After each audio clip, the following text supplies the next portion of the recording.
Assalamualaikum warahmatullahi wabarakatuh. Perkenalkan nama saya Nijah Raide dan PM 200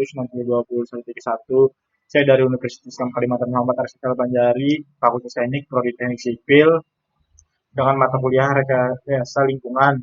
Saya ingin membahas tentang pengelolaan SDA dan PDAM. Dengan dosen pengampu, Insinyur Adi Surya STMT, NIDN 1126058001. Sumber daya alam. Sumber daya alam adalah suatu yang dapat dimanfaatkan untuk berbagai kepentingan dan kebutuhan hidup manusia agar hidup lebih makmur dan sejahtera yang abadi sekitar alam lingkungan hidup kita. Sumber daya alam bisa terdapat di mana saja seperti di dalam tanah, air, permukaan tanah, udara, dan lain sebagainya. Penempatan sumber daya alam harus diikuti oleh pemeliharaan dan pelestarian alam mempunyai sifat yang beraneka ragam namun serasi dan seimbang. Oleh karena itu, perlindungan dan pengamatan alam harus terus dilakukan untuk mempertahankan keserasian dan keseimbangan itu. Pemeliharaan dan pengembangan lingkungan hidup. Satu, memanfaatkan sumber daya alam yang dapat diperbaharui dengan hati-hati dan efisien. Misalnya air, tanah, dan udara. Menggunakan bahan pengganti misalnya hasil metalurgi atau campuran. Tiga, mengembangkan metode menambang dan memproses yang efisien serta pendaur ulangan. Empat, melaksanakan etika lingkungan berdasarkan falsafah hidup secara damai dengan alam. Cara memelihara dan melestarikan sumber daya alam. Tindakan pelestarian sumber daya alam adapun usaha-usaha untuk melestarikan alam diantaranya sebagai berikut. Satu, penanaman kembali hutan-hutan yang gundul. Dua, menjaga kebersihan lingkungan. Tiga, membuat terasering pada pertanian di pegunungan. Empat, membatasi pengembalian sumber daya alam yang berlebihan. Sumber daya alam berdasarkan kegunaannya. Satu, sumber daya alam berdasarkan jenisnya. A. Sumber daya alam hayati atau biotik, sumber daya alam yang berasal dari makhluk hidup, contohnya tumbuhan, hewan, dan lain-lain.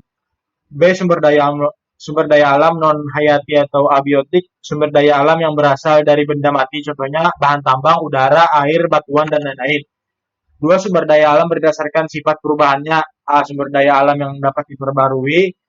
B. Sumber daya alam yang tidak dapat diperbaharui. Tiga, sumber daya alam yang tidak terbatas jumlahnya. Tiga, sumber daya alam berdasarkan kegunaannya. A.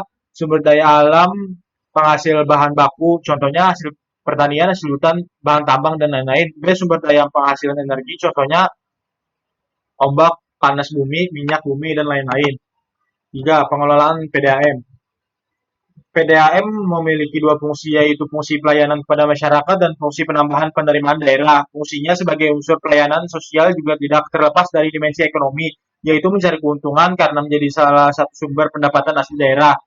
Perusahaan daerah air minum mempunyai fungsi pokok pelayanan umum kepada masyarakat, oleh karena itu perlu penyelenggaraan dan pembinaan PDAM yang didasarkan pada asas ekonomi yang sehat, sehingga mampu berkompetisi dengan perusahaan lain dalam meraih peluang bisnis yang lebih menguntungkan. Kesimpulan, sumber daya alam adalah sesuatu yang dapat dimanfaatkan untuk berbagai kepentingan dan kebutuhan hidup manusia agar hidup lebih makmur dan sejahtera yang abadi sekitar alam lingkungan hidup kita. Sumber daya alam bisa terdapat di mana saja seperti di dalam tanah, air, permukaan tanah, udara, dan sebagainya. PDAM adalah badan usaha milik pemerintah daerah yang melaksanakan fungsi pelayanan menghasilkan kebutuhan air minum atau air bersih bagi masyarakat. Diharapkan dapat membersihkan pelayanan akan air bersih yang merata kepada seluruh lapisan masyarakat, membantu perkembangan bagi dunia usaha, dan menetapkan struktur tarif yang disesuaikan dengan tingkat kemampuan masyarakat. Sekian dari saya, mohon maaf apabila ada kesalahan. Assalamualaikum warahmatullahi wabarakatuh.